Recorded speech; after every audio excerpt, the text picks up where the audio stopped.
আজকে জানবো কাঁচা পেঁয়াজের অজানা গুণ সম্পর্কে।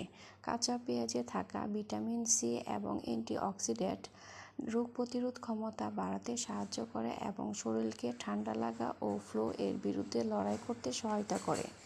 যাদের হৃদরোগের সমস্যা এবং উচ্চ রক্তচাপ আছে তাদের জন্য কাঁচা পেঁয়াজ খুবই উপকারী, কারণ পেঁয়াজে থাকা সালফার যৌগ এবং পটাশিয়াম খারাপ কোলেস্টেরল কমাতে এবং ভালো কোলেস্টেরল বাড়াতে সাহায্য করে। এটি উচ্চ রক্তচাপ নিয়ন্ত্রণে সহায়ক। যাদের হজমের সমস্যা আছে তারা ভাতের সাথে প্রতিদিন একটু কাঁচা পেঁয়াজ খেতে পারেন, কারণ পেঁয়াজ হজমে সাহায্য করে। এছাড়া কাঁচা পেঁয়াজ আমাদের ত্বককে নরম ও উজ্জ্বল করে তোলে।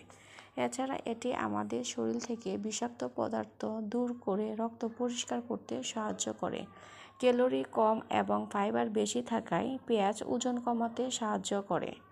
এছাড়া পেঁয়াজ কোলেস্টেরল কমাতে সাহায্য করে এবং ক্যান্সারের ঝুঁকিও কমায়। যাদের পেঁয়াজের গন্ধ ভালো লাগে না তারা খাওয়ার 30 মিনিট বা 1 ঘন্টা পানিতে ভিজিয়ে রেখে খাবেন, তাহলে আর গন্ধ লাগবে না।